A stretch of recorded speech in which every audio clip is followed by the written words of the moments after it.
Hi, everyone. Happy New Year. Welcome to Politics and Prose. My name is Mishi, and I'm excited to welcome you for a conversation centered on the book, The Green Heart of Italy, a beautiful and intimate portrait of Umbria, a region often described as Tuscany without the tourists. This book invites us into a part of Italy that many travelers overlook, a landscape defined not just by its lush hills and medieval towns, but by the quieter rhythms of daily life that have endured even through enormous disruption. The monograph pairs striking photography with an extensive written narrative by Frank Van Riper, offering a first-hand account of these often overlooked places and the lives within them. Together, image and text create not just a travel book, but a deeply observed portrait of place. Frank Van Riper and Judith Goodman are husband and wife, documentary and fine art photographers whose work has been published internationally. Judith Goodman's photography has been exhibited at the Corcoran Gallery of Art here in Washington, D.C., as well as the Baltimore Museum, and she is also an award-winning assemblage sculptor and a member of the Washington Sculptors Group. Frank Van Riper's photography is held in the permanent collections of the National Portrait Gallery in Washington, D.C., and the Portland Museum of Art in Maine.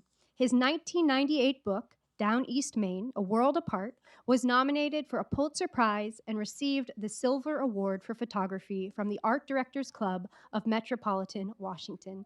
We're so pleased to have Frank here this evening to talk about their work, their collaboration, and the world they've captured in the green heart of Italy. Please join me in welcoming Frank Van Riper.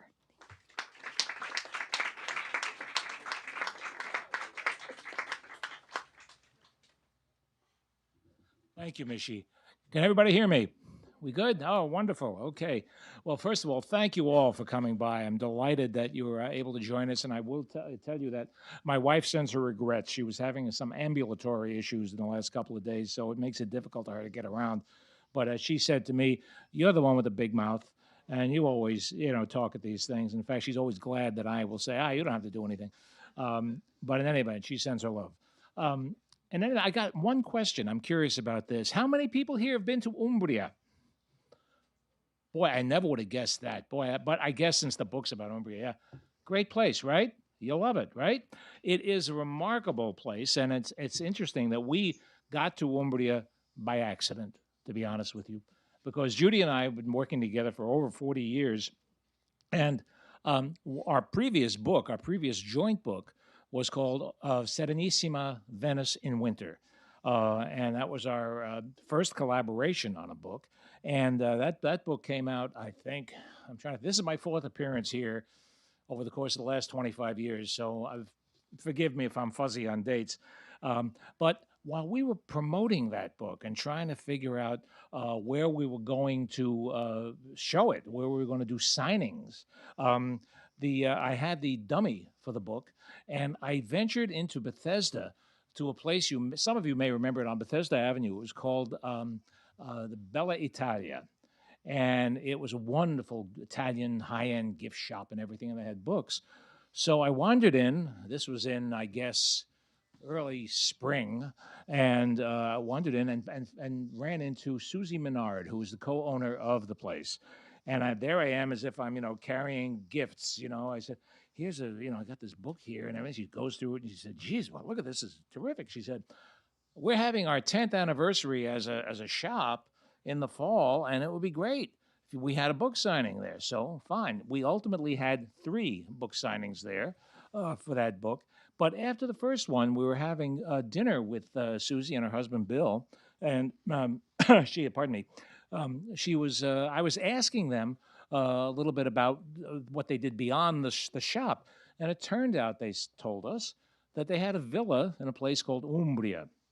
I didn't, being half Italian, I did not embarrass myself by saying what's Umbria or where's Umbria. I knew of Umbria, but I certainly did not know Umbria. And it turned out that they had a villa in Umbria, in a little town called Canara, near Assisi. Turns out one thing led to another.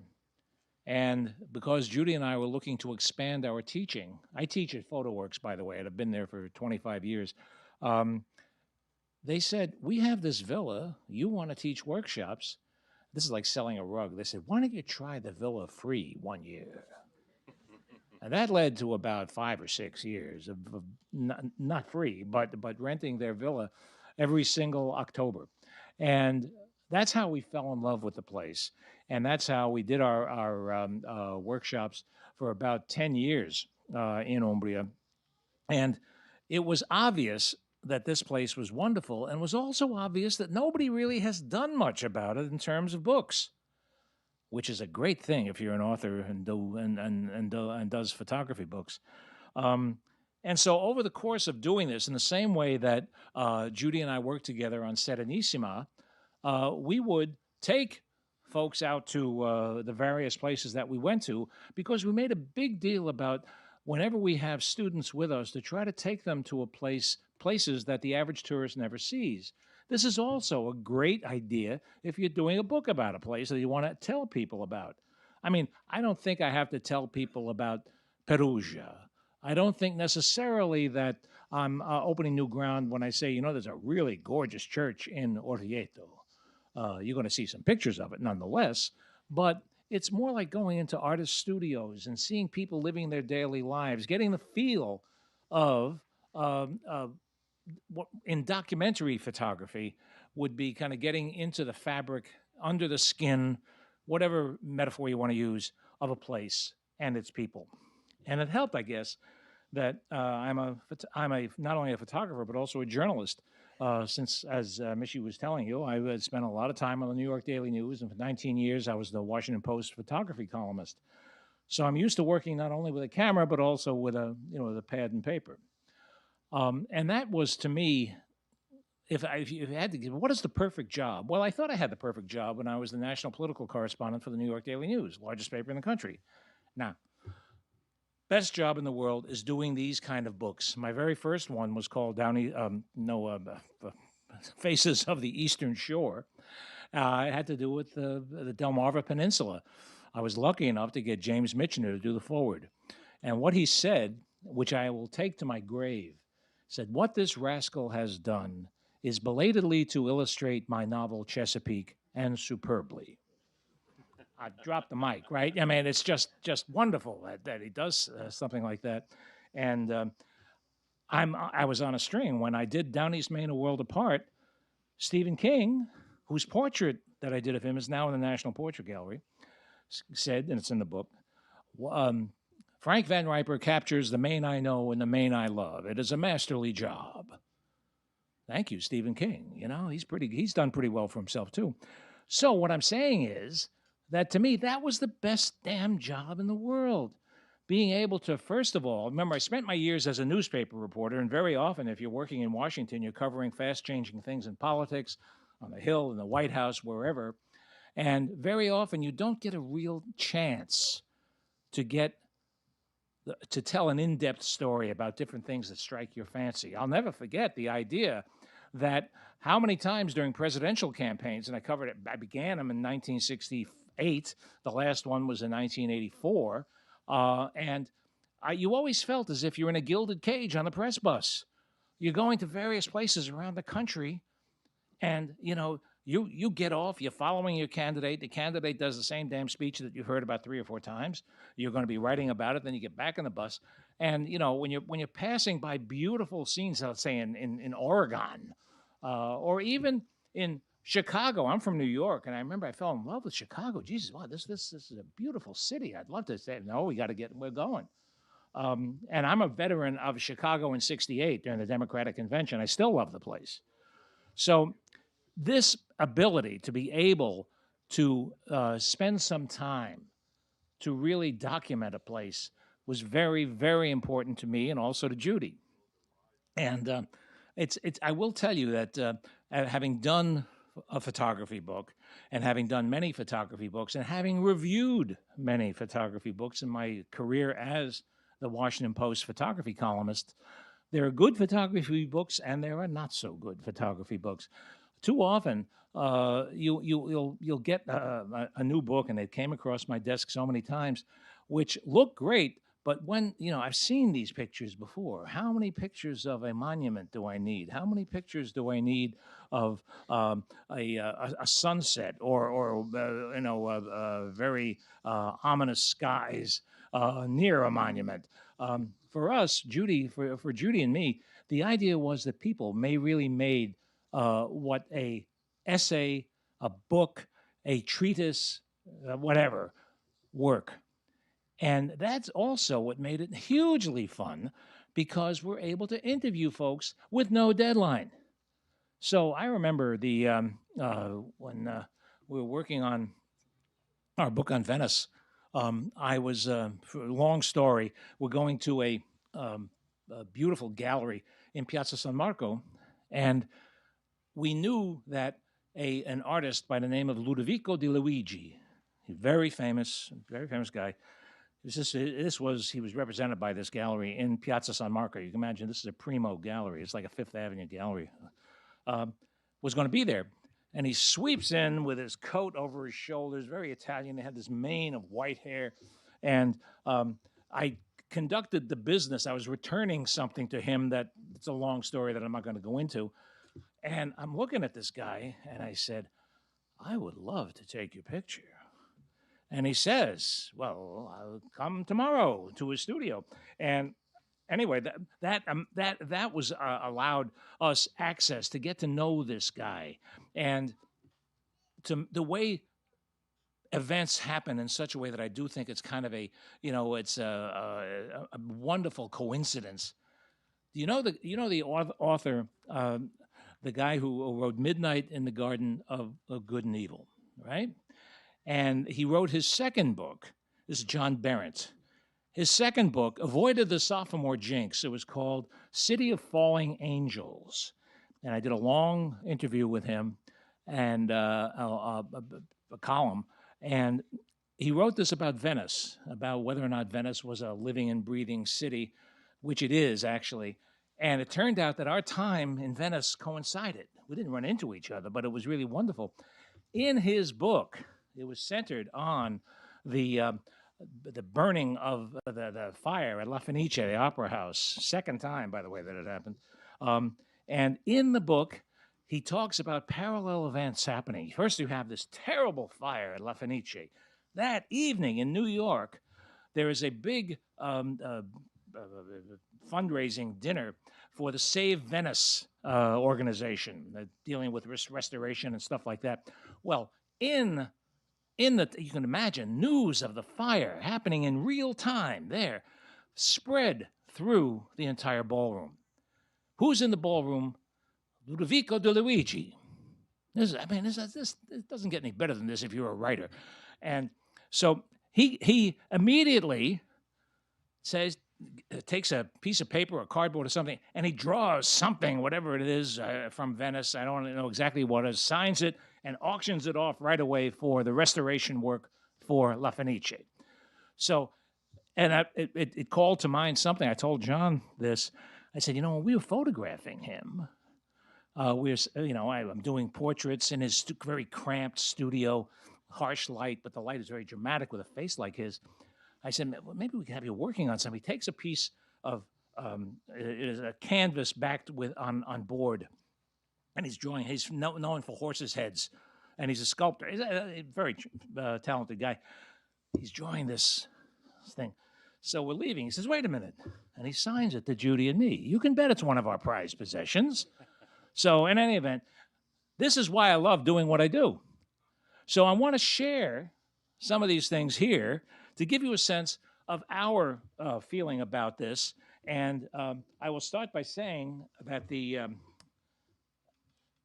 in Umbria, as you know, those of you who've been there know, you don't just get on a plane and take a nonstop flight to Umbria, because there are no nonstop flights. In a place that it's called, they're calling hill towns, in order to have an intercontinental airport, you need a lot of flat space, which you don't have in Umbria, right? One of our friends who had a house there said, I love going there. I hate the damn hills, but I come back and I never gain any weight. I can eat all the pasta I want. I can have all the wine. I come back, I'm 4 pounds lighter, And there is some truth to that, because you do have to pace yourself if you're walking up and down these hill towns. In any event, when we began our tours there, I'm going to say that we would go from here, from Dulles to Rome, And then in Rome, we would take the Leonardo Express, which takes you from Rome down into the Roma Termini, which is the train station, and you get a train ticket. In our case, was the town of Foligno. That was where we were going to meet our van driver, and so it was you had to really want to get there.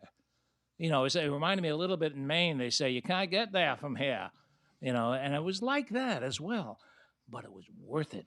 I remember I say in the book, when we got this finally, where's our train? There's here you got the Freccia Rossa, which is the beautiful streamlined train going to all the major capitals. Where's the one that goes to Foligno?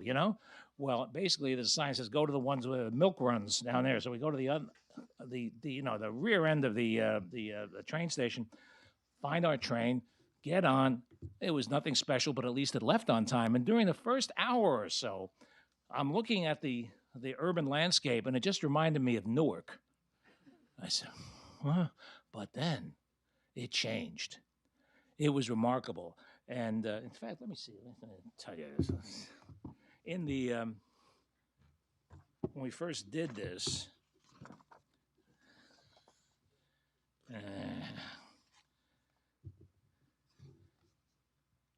suddenly the landscape opened up and grew exponentially greener.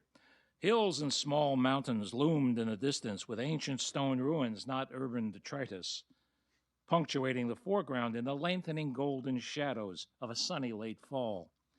Sheep, goats, and every so often horses provided living counterpoint to the natural beauty passing before us. The olive groves were endless. This was Umbria, and we were dazzled. Let me try to dazzle you a little bit with some pictures. These are in no great order, but we can talk about them. It'd be kind of fun. I got a couple of things I might want to read to you later. So, okay, good. All right, so this is working. This was in the town of Canada. Judy made this picture. Just wine jugs. I always tell people, you don't see this in Bethesda. This is something. And I grew up in the Bronx. Can you tell, by the way? And it's nothing. Huh? So the light is beautiful and all. And one of the things I discovered as someone who loves wine, that this is vineyards for, I think, one of the finest wines in the world. It's called Sagrantino. Sagrantino is centered in Montefalco, the mountain of the Falcons. And the wine itself goes back centuries. And it's really, Montefalco is ground zero for this spectacular wine. And so we drank a lot of it, but the thing that was interesting was that it is so remarkably good. They used to use it in communion. It was called Sacrantino, sacra, sacred, right? Whatever it was great. Let's go here, hold on. And these are some of the guys harvesting it. Look at the faces here. The guy on the left, you've seen him in a Renaissance painting, right? Look at that nose, huh? And then the other guy is I think they're father and son. In fact, I'm sure of it. Couldn't have been nicer. And those grapes are pure gold, tell me. This is interesting, and some of you might know this. Why are these boxes here with what is that stuff on top? Those are vines. Those are the actual, you're taking the grapes off and you're left with the stalks. Why? Because I use those for making grappa. Grappa is like lighter fluid with a pedigree. But if you get a good grappa, it is wonderful. And I remember we were working on the Venice book, and I would go to a place that we knew all the time, and in the morning, I would just put my finger up, a double espresso, I want grappa. And I use it to jumpstart your heart. It's just great. Anyway, that's what that is there. This is, I bow down. We're having lunch one day, and the light was perfect. So when the light is perfect, as one of my teachers said, just make the damn picture. I love this guy. I love this. This is an Orvieto, and the wife looks skeptical, doesn't she? But give them credit, because these folks have ordered, if you look, 2 bottles of wine, a red and a white. So right away, I'm willing to, bless them like this. That's all good. And he's doing his smelling the cork thing. It captured to me a great moment. This is a fellow named Albertino. Judy fell in love with this guy, very handsome fella. And he is looking, those are grapes that are laid out on drying racks, beautiful drying racks, to make a dessert wine from Sagrantino grapes. And it is wonderful. It's called Pasito, and it is as good as any port you've ever had. Oh God, you're shaking your head. You've had it, right? You know it's good, right? All right, there you go. And so, anyway, beautiful. I teach lighting, window lighting. From Caravaggio on. Everybody, this when you get it, take the picture. Those are the racks, by the way. Even the Italians, my fellow Italians, do even storing racks. They do it with an artistic flair. Now, interesting thing here. I want you to think about this. There may be a quiz at the end. There are three things that I found in the course of putting together all among the hundreds and hundreds of pictures that we had for the book that struck me about working in Umbria that you didn't see all that much in the United States or in big cities. So I want you to think about it. I want you to look at these folks and see what strikes you about them. What is different? What marks these people, say, as Italians? Okay? So think about it, and we'll get back to this. Wow. Judy was walking out one day. I was shooting somewhere else and ran across this lady. And, this it doesn't get any better than that for dog pictures. But there's another dog. Now, what I loved about this is that there's another clue, by the way, in this picture. But just mentioning that to you. But these old guys were looking at them, and Judy was there. She always said she doesn't speak Italian. She said, "Why should I? I got you, right?" For any who don't know me, I'm the son of the former Carmela Casulo. The family came from Mondeleone di Puglia. That doesn't mean I knew how to speak Italian when I was growing up. All I heard were curse words in a Pugliese dialect. But ultimately, I spent how many years at Casa Italiana when we were beginning work on our Venice book, and it comes to the point where I've led workshops in Italy, and when I did book signings in Italy, I was actually able to tell jokes, and I was able to understand their jokes. So it worked out. It's why I'm pleased, very very proud to speak the language of my forebears. Anyway, Junie just stood there, smiled at these guys. It helps if you're a very nice looking lady and you got a camera. She didn't have to ask permission or anything, and it was not quite as cute as the other dog, but a great shot. This is in a little town called Civita di Bagnoregio. It is not in Umbria. It is in Lazio, which is the next section over from Umbria. And you'll see some other pictures here. This is the city the time forgot, or the dying city, La città che muore. You'll see why when you'll see the pictures later on. Love this one. This is a nonna just walking down the street, looking at these are meringues.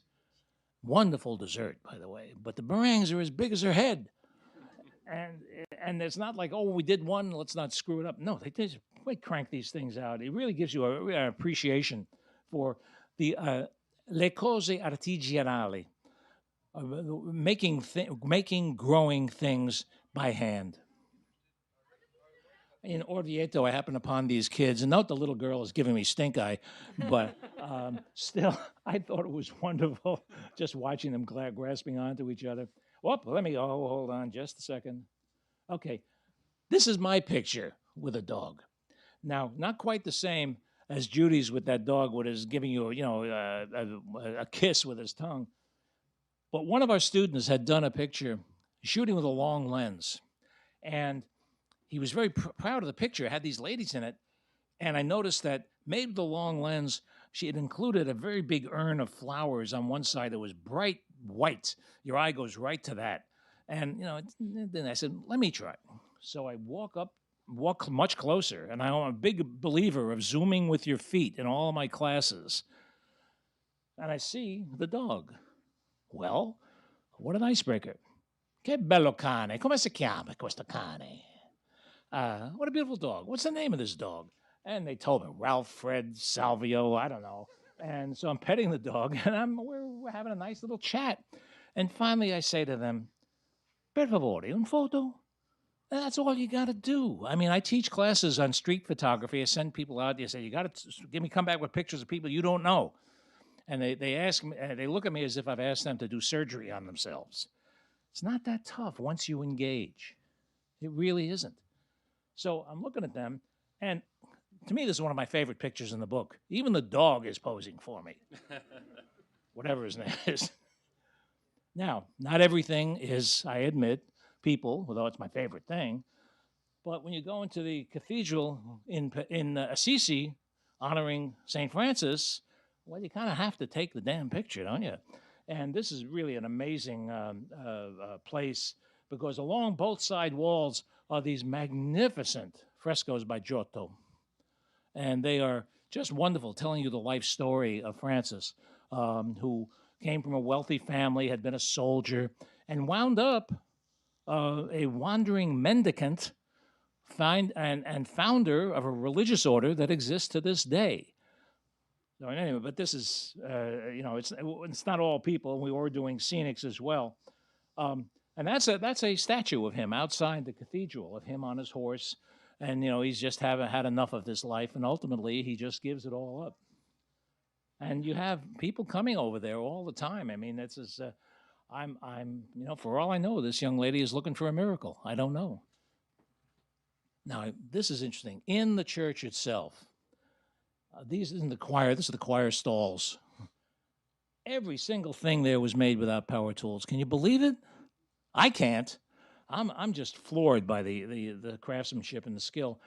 I don't know if this guy's really a friar, but he's wandering up and down the streets of Assisi.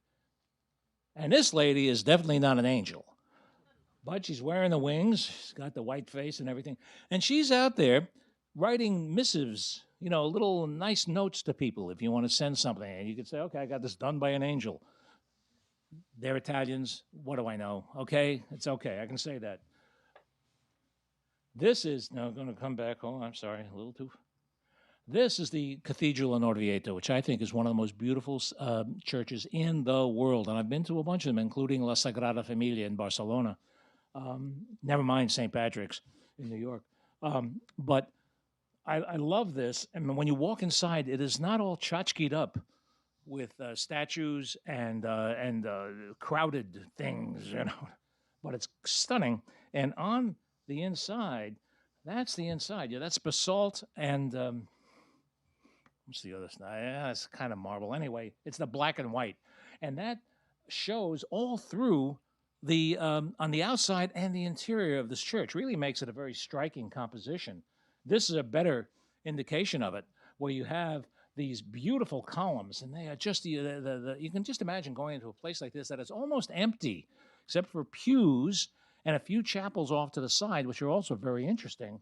But the feeling that you get of serenity is remarkable, and we always love. You couldn't make a bad picture in this place, and the murals and the paintings aren't so bad either.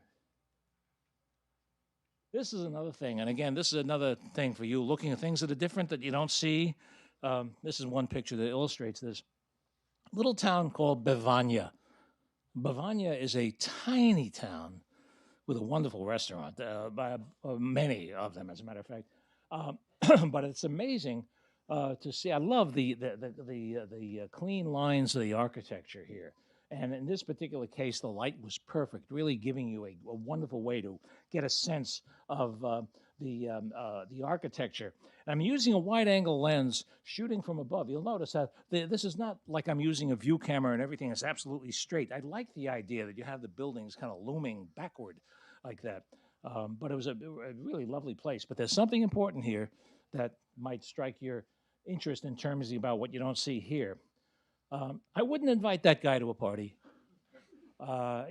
These are members of a religious society also in Bevagna, walking down the street. I guess some procession of some kind. But he's the guy who made the picture for me.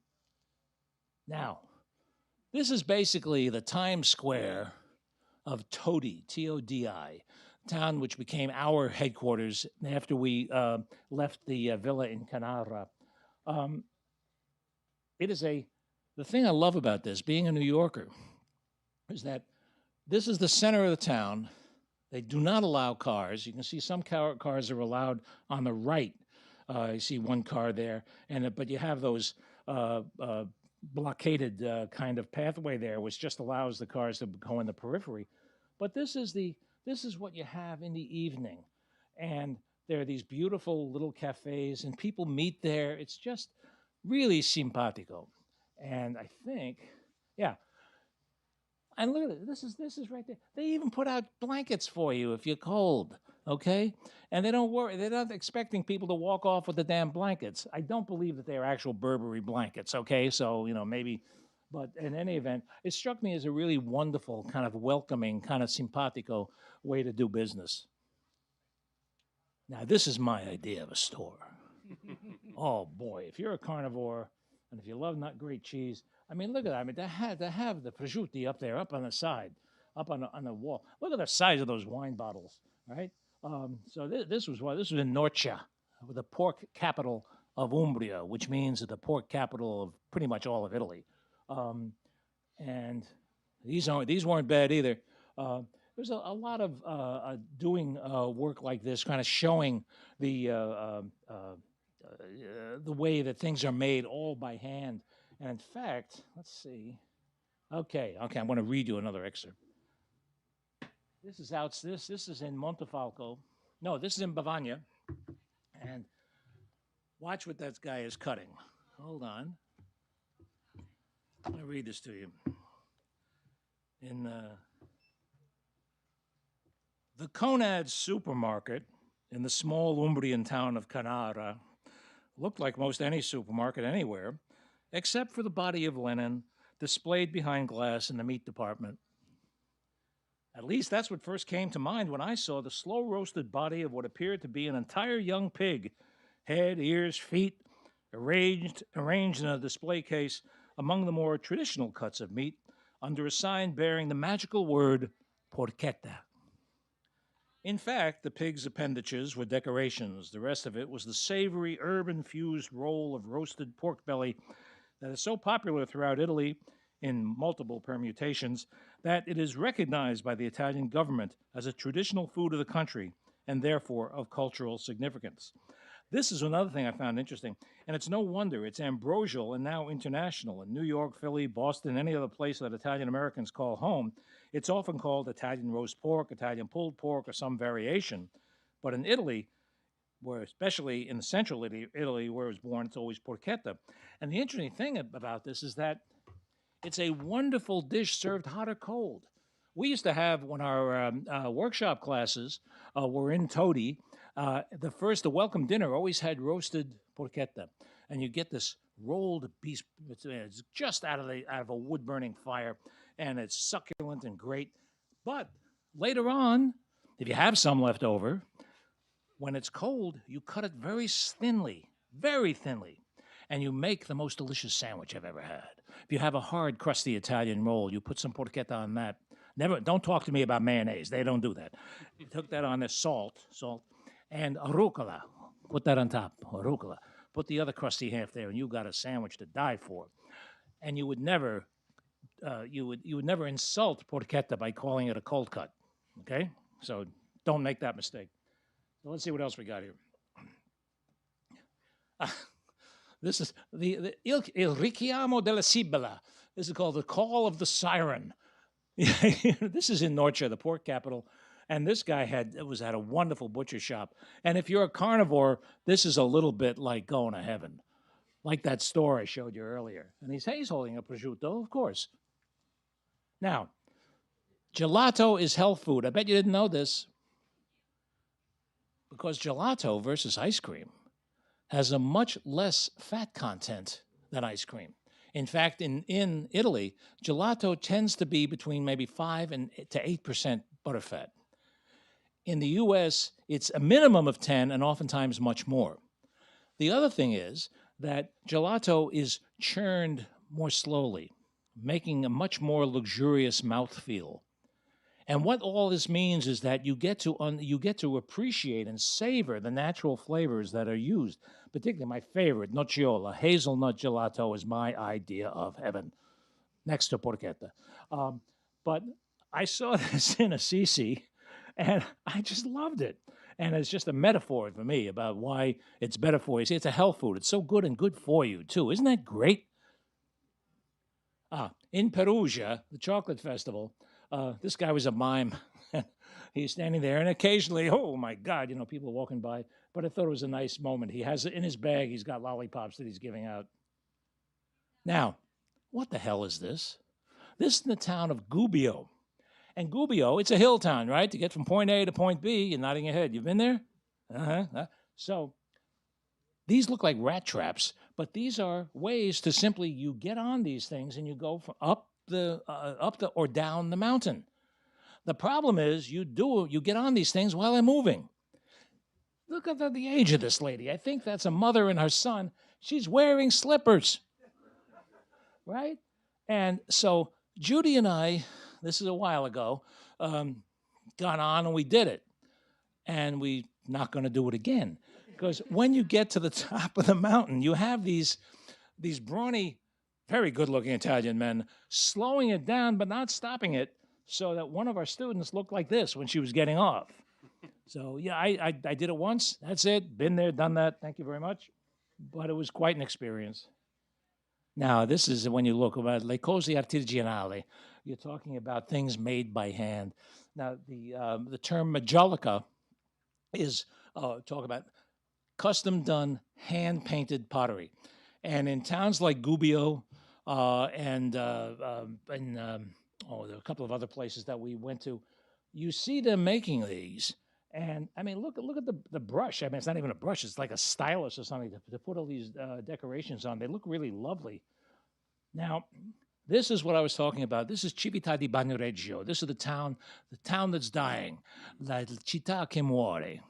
And the town didn't look like that centuries ago. This town did, as many towns were, built up high as a defensive measure. But because you have a huge earthquake plain there, most of that town has fallen apart, fallen away from it, leaving only this. And it is magical.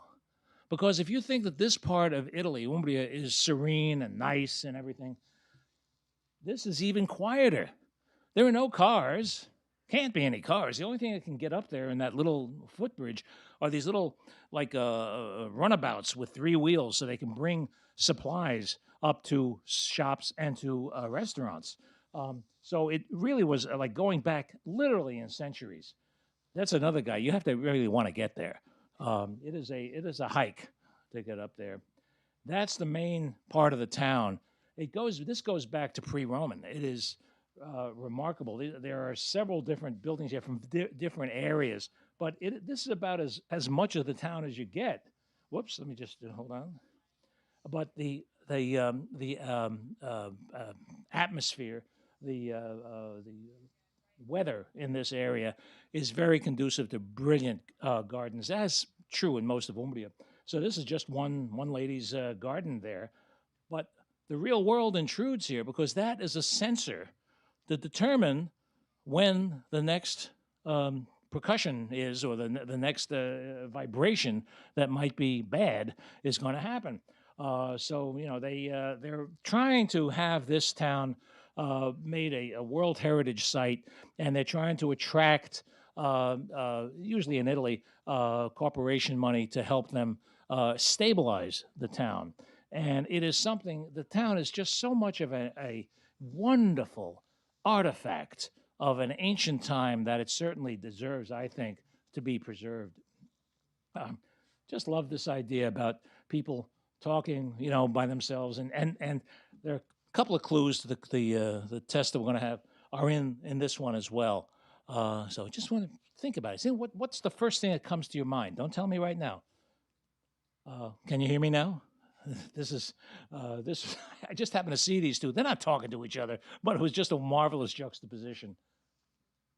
And this lady, oh, Maron, this is in Bavaria, and she's on a Segway. I don't know if you've ever been on the Segway. I have, and it's a little nervous-making. I certainly would not adjust my makeup on one. Now, and I give her a lot of, look, talk about color coordinating, even down to that hair, which is not naturally occurring. And so it was just a wonderful, these are the kind of pictures that my wife and I really love to make.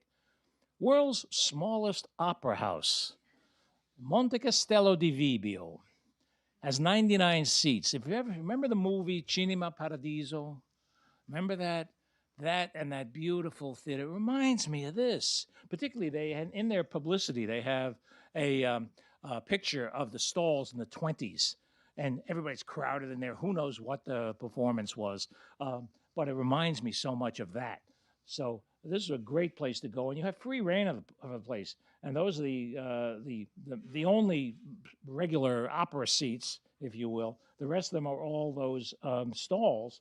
But this is built almost like the theater in Milan in miniature, the Fenice in miniature, including the shape, the proscenium stage, and the way that the building is formed, and the hand painted paintings up there.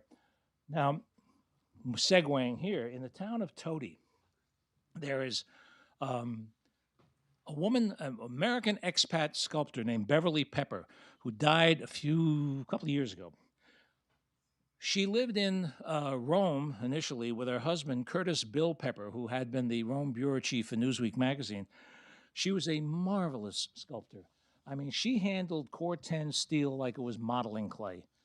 And one of my real regrets is that I was never able to get to her studio. I heard about her later in life, and by the time I was there, next time I'm going, I got to go see her. She had passed away. So I paid tribute to her here, and happily I was able to run into, through a long circumstance, you can read about it in the book, someone who worked for her as a young architecture student. And he had wonderful stories about her. Said she wore her stained hands from all of the patinas that you would use like a badge of courage. And she was just a incredibly talented person. And I'll give you some details of the work here. This is called the Todi Columns. And this is now in a park in Todi that she contributed on her death a lot of her work. And the town of Todi really had taken her in, and she loved them and they loved her back. It was a pleasure to photograph these. They're remarkable to see. This is what you get when you wake up in Umbria. Not bad. And so it is that kind of thing, different aspects that I really found incredibly rewarding in doing this kind of book. You have to. You can't phone this in. You got to be there. You have to be there a long time to really get a sense of everything happening. You can't just, the big knock about journalism is that reporters or photographers come flying in, cover the story, then leave. If you're going to do this and you're going to do it right, you got to be there over the course of years at least, I think. And this was one of my favorites. This was going to be the cover of the book. And our designer, whom I love and I worked with on my last book, said it's really very busy, and she made a couple of mock-ups, and then she did that picture on there. Look at the difference in terms of the graphics. Much cleaner graphics. You can use text on here much easier. So we use this as the final picture in the book. And there, talk about final pictures, there's my lovely bride, Judy and I, and this was made in Perugia. Think we have enough equipment there? But in any event, I hope you can see from this expression, this book was a labor of love. And with that, I thank you all. Thank you.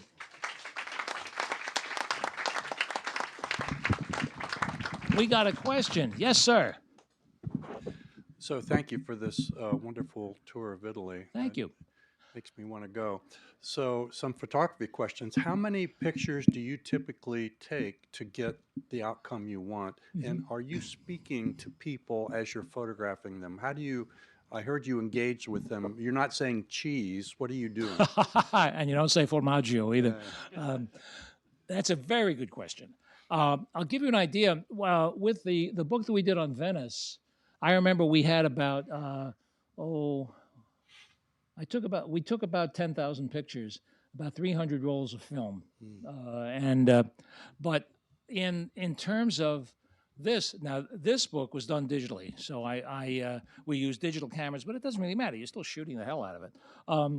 I would say that if you're a serious photographer, you'll tend to take multiple image if you have the opportunity to do that, just in terms of getting differences in exposure. One thing that I teach at PhotoWorks and all of my workshops is try to get it right in camera the first time. I don't care how great Photoshop is. There's nothing that beats a perfectly exposed negative or a perfectly exposed image on a sensor.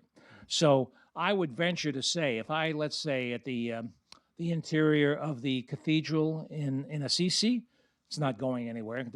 I've shot at least a dozen of that, different exposures just to see. Now, the other side to that is when you're shooting people, you're asking about engaging. Yeah, engaging is really important. Even something as simple as a smile, looking at someone. Never once think of yourself as I'm a journalist and I've got a press card in my hat over here and I'm just going to come in right here and shoot and put my lens in your face. It doesn't work that way. It is something of a negotiation, a very subtle negotiation. You don't even have to say a word. You can have your camera and say, like that. Haven't said a word. But and 9 times out of 10, people say, sure, fine. So does that give you a sense? Very good. All right. All right, before we get any others, anybody have any thoughts of what you saw in here that you didn't see here in the United States? Excellent. Excellent. Oh, man. Winner, winner, chicken dinner. That struck me, too. You almost never see people walking around in sneakers or, or whatever, casual shoes. Not only are they leather shoes, they're shined leather shoes. And so that was one thing.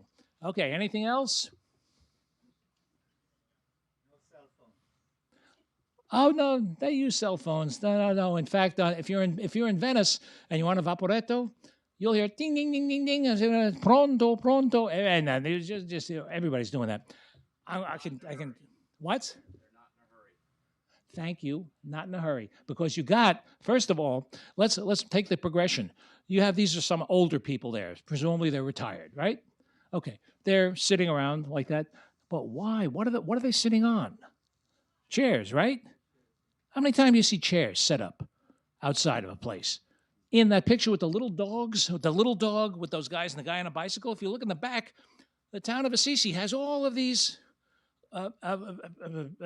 benches out there. The 2 guys just chatting while the other guy's at the ATM, those are picnic tables. Not picnic tables, they're very nice tables, but that is so unusual to see. The other thing, the third thing that I would say, and I was talking to you about the architecture in Bavaria, I swear to God, I had to look to find graffiti. That shows to me a kind of sense of respect for the town, the surroundings. And maybe it's a subtle thing, but I mean, Jesus, I've been, if I'm an urban guy, grew up in New York, lived in Boston for a while, and you see graffiti, and sometimes it's not great. You see it in Italy too, of course, but I was struck by that. So, any other questions or anything? Anybody? Don't be shy. I don't bite. And if anybody has a mic, come always. Oh, So gotta know. what are the population trends in this area? I assume it's declining, but I don't know. Well, it's interesting. You do have. I'm trying to think the last time. So that there is a sense of trying to attract younger people to come in, but in fact, there is attraction for younger people. With the I talk about in the book. I talk about the town of Todi, and that's where we set up in the latter part of our workshops. And I spoke to a number of people who are expats and describe how and why they came. And they talk about things like, Todi was once called la città più vivibile del mondo, the most livable city in the world. Some American survey called it actually the most sustainable city. The livable was a sexier adjective that they use. But it's things like having space, having a very markedly low crime, having opportunities. You do have employment opportunities there. So there are people slowly coming in. We met any number of young families in there. So it is a place I would suggest to someone who is maybe having an idea of saying maybe would like to live abroad. You could do a lot worse than Umbria, I think. Okay, so anybody else, sir? Okay, over here. Let's go over to the mic, and you're next after him. Okay. I have time for a couple more questions. Since you covered politics as well, was there any indication of populism growing in that area with this Maloney Oh, big name? And just what is the view of the U.S. from Umbria? yeah. Boy, that's a good one. I could go on for another hour, and I'm not going to do that. The impression I got, and remember, we were working on this book, I think, before Maloney came in, but I did not feel that kind of Americans. We stick out like a sore thumb, so they feel that kind of either antagonism toward us because we elected the guy we did twice, but I think that I was aware more of that probably in Venice, where you get a sense of this kind of isolationist, more nationalistic kind of stuff. But I will tell you, in Venice, I remember the first time when Trump was running, we were over there working on the book, and they said, "What's going to happen with this guy Trump running?" And they were talking to me. I said, "What the hell are you doing?" And I said, "Oh, don't worry about it." Stupidest call I ever made as a political reporter. Okay, so my impression has always been going over there how remarkably simpatico and welcoming folks are here. So I'm not the best source for that, but it's interesting. Italy is a place that it's amazing that it even functions, but it does. And maybe I think it's because the idea of la bella vita, just to a life well lived. Okay, we can talk politics, but it's gonna be after a 3-hour lunch, and we'll see. We'll talk later. So anyway, sir. Yeah, in our travels in Italy, we noticed that it's super regional food. Like you have something you love, and you drive 2 hours, and they don't have it. Right. Other than the roast pork and the wonderful wine, is there something from Umbria that you really remember well? Yeah. Let's see. There is bigoli. Bigoli is a type of pasta that they do. This is a bad thing. I get mixed up with Venice and Umbria with this. Porchetta is really the local one. That is why I made a point of saying that. But it's interesting. Quality of bread changes. In Umbria, you can get bread that doesn't have enough salt in it. It's not something that you're going to say, "Wow, this is great." I remember we were in Paris in April, and I could have eaten that bread every damn day, every damn meal. I never had croissants like that. I can remember years and years ago. Remember when Alan first opened up Bread First or whatever the hell they called it? Was it Bread First? Marvelous Market. Then it became Bread First. But I remember the bread was so wonderful, and you had almost like bread lines out the door. I remember literally seeing Susan Stamberg, God rest her soul, there in line like she was some Cuban waiting for a handout. And that's because how bereft we were about how crummy the bread was here. And I remember thinking before that, I said, to me, a good croissant was something that you used to get in a box. Vie de France, they call them. Jesus, were they awful by comparison. And so, yeah, in the interesting, the different regional differences, the unsalted bread in Umbria, everything else is great, especially the wine, but that's something that struck me as well. Now, in Venice, you ever have sardelli and sour? Sardines in a kind of a sweet sour sauce. It has pinoli and raisins as well. It's like a marinated thing. Oh, God, that is so good. So if you're in Venice next time, you tell them I think it is sardelli and sour. Anybody, we're almost out of time. Anybody else? Sir? I'm curious about the seasonality of the photos you've taken. How much of the year do you think is really represented in the book, and what's it like to be in Umbria during the depths of the off season? Mm-hmm. Okay, yeah. Well, as you might guess, we were working mostly in the fall, which I'm sorry if you're going to do workshops, it's bulletproof. I'm sorry, but in Umbria, from what I've heard and what people have told me, it is a remarkably stable kind of atmosphere. So in other words, you're not going to go crazy. Whereas in Venice, for example. And we did our workshop, it was called Serenissima Venice in Winter. That was the name of our book. And winter in Venice can be pretty rugged. And we went back, I remember, on a book tour in May, and it wasn't bad, but it was kind of hot and everything. I almost preferred the winter. So I remember there is a conundrum that when you're doing a book like this, do you want to show all the seasons? And in my main book, I remember deliberately saying, I got to do some stuff. We had a summer place. Got to do some stuff in the winter. So I went up doing bear tagging in the mountains with them on snowshoes. That's a whole other story. So in this particular case, it is a place that is a very nice atmosphere if you're going almost any time of year. So I commend it to you if you've not been there. Want to sign some books, or come on up and have me sign some, or do whatever you want?